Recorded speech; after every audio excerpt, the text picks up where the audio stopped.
Bonjour tout le monde, j'espère que vous allez bien et bienvenue dans une nouvelle vidéo dans laquelle on va continuer notre étude sur l'histologie du foie. Donc il y a déjà une première partie, une première vidéo qui est disponible sur la chaîne dans laquelle on a étudié les différents éléments à identifier au niveau des espaces portes. Et maintenant on va enchaîner par l'étude du principal élément cellulaire qu'on trouve au niveau du foie qui est l'hépatocyte.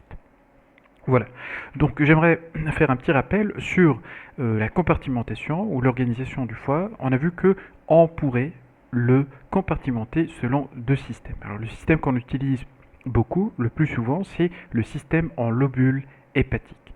Alors c'est un système qui va compartimenter le foie en des structures hexagonales, comme on voit ici, avec au centre de cet hexagone une lumière vénulaire qui correspond à la vénule centrolobulaire, et puis en périphérie, on a à trouver des espaces conjonctifs qui sont les espaces portes, donc qui contenaient, comme on l'a vu dans la première vidéo, je vous invite à la regarder si ce n'est pas encore fait, des éléments biliaires, des éléments vénulaires qui sont des branches de la veine porte, ainsi que des éléments artériolaires qui sont des branches de l'artère hépatique. Et c'est au centre, maintenant, que nous allons nous intéresser. C'est là où on va trouver les fameuses travées hépatocytaires qui sont formées par agencement des hépatocytes.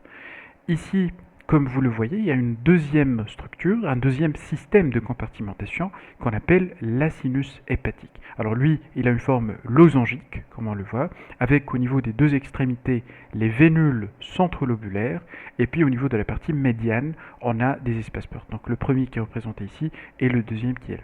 Donc un deuxième acinus est représenté à ce niveau, toujours la forme losangique, avec au niveau des extrémités les vénules centrolobulaires, et puis au niveau de la partie médiane, on a observé les espaces portes. Donc un qui va être là, et le deuxième qui va être ici. Donc on va continuer bien sûr sur des lames virtuelles, on va revenir sur la première lame qu'on a utilisée au cours de la première vidéo, et je reviens sur notre fameux lobule. Alors, c'est un lobule, donc avec une forme hexagonale comme on le voit ici, avec au centre la veine centrolobulaire, et puis en périphérie on a ces espaces portes. Je vous rappelle qu'ici on a utilisé la coloration trichrome vert, et ça facilite un peu l'identification d'espaces conjonctifs, parce que c'est des espaces qui vont prendre le vert.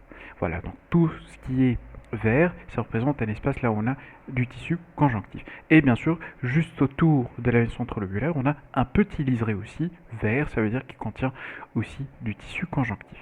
Alors au niveau de ce lobule hépatique, on a cette teinte un peu marron, qui est en fait la coloration bien la teinte du cytoplasme des hépatocytes. Alors si j'agrandis un peu, je vais apprécier une architecture qui est dite en travée. Ça veut dire un agencement qui est un peu linéaire, avec une épaisseur ici par exemple d'un hépatocyte.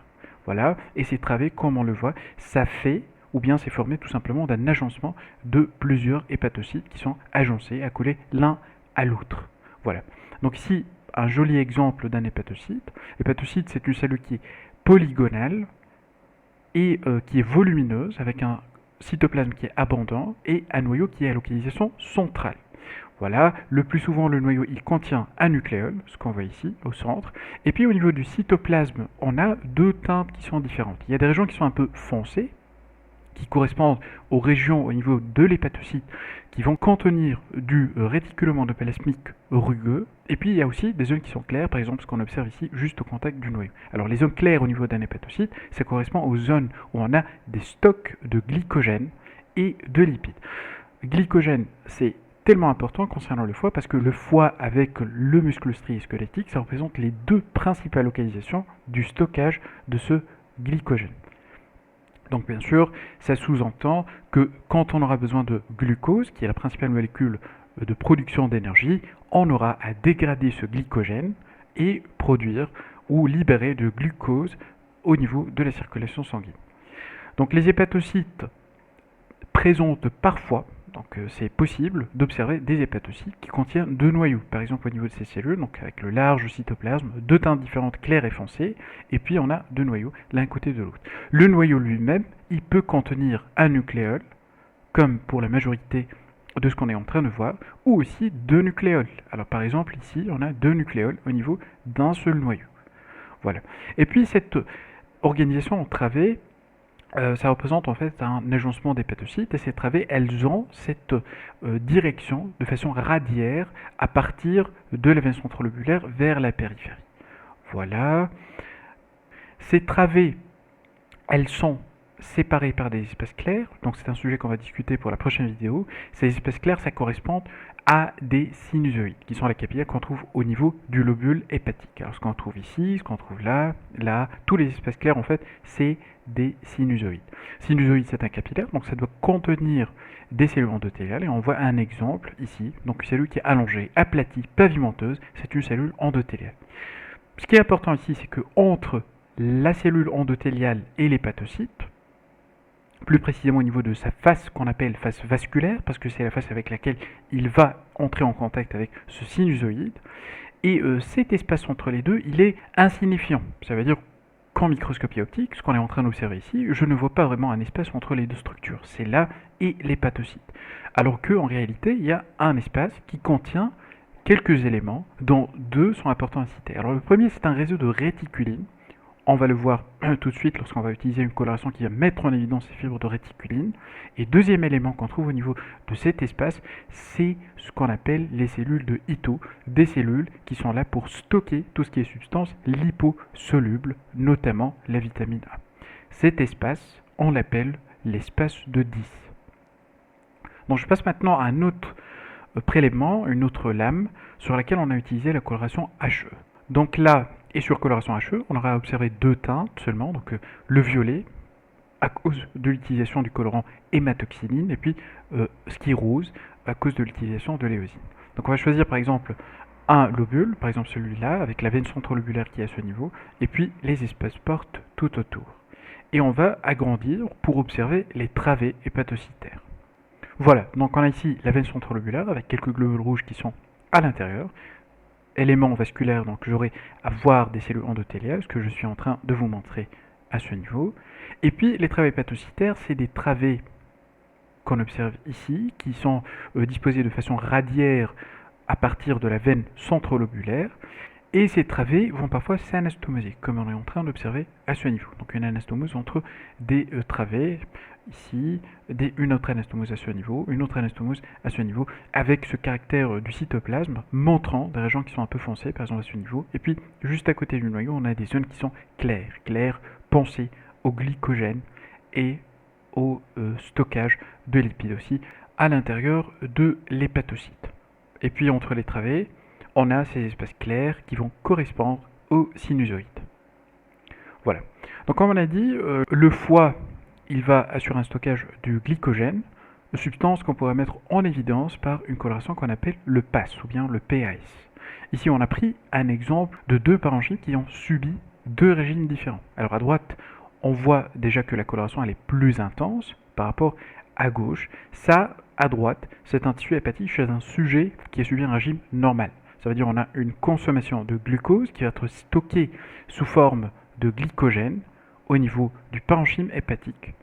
Et là, par exemple, on voit un lobule hépatique avec la veine centrolobulaire au centre, et puis on voit ces teintes rouges foncées au niveau du cytoplasme. Là où on observe du rouge sur une coloration PAS, dans ce cas du foie, ça correspond à des stocks de glycogène.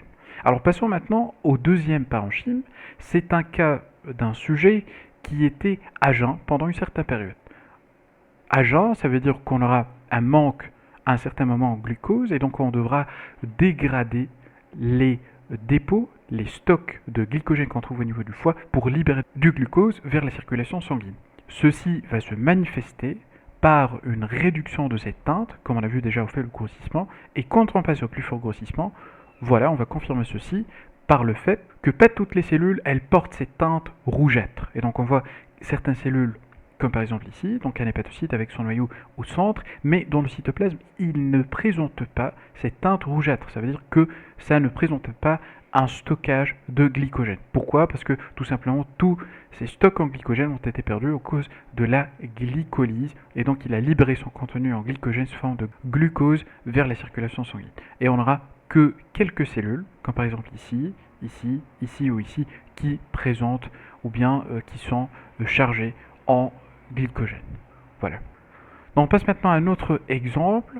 C'est le même prélèvement qu'on a observé au tout début, mais là on a utilisé une coloration spéciale, une imprégnation agentique pour la mise en évidence des fibres de réticuline.